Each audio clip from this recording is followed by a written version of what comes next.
I think it was uh, a big mistake, and I think in Israel they're coming around to teaching and learning a little more about Yiddish, to throw it away, because they threw away a 1,000-year culture.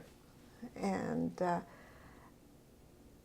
you know, if you read Sholem Aleichem, for example, the sociology that you could study and the complexity, I think Fiddler on the Roof did us all a disservice. Because that's not the town. Like when I look at Khmelnyk, already in the 20s you had all these political parties, you had sophisticated thinking. I mean, things were terrible. You still faced pogroms, you still faced restrictions in going to school, but there were workarounds. And I mean, we had a cousin who went to Israel in 1922 on a bicycle from Poland.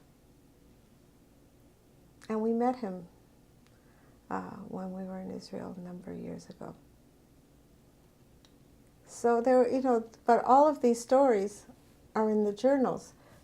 I don't know if they've been, you know, and then you have the whole picture of, you know, European Jewry marching to its slaughter without a sense of ways of resistance in many ways.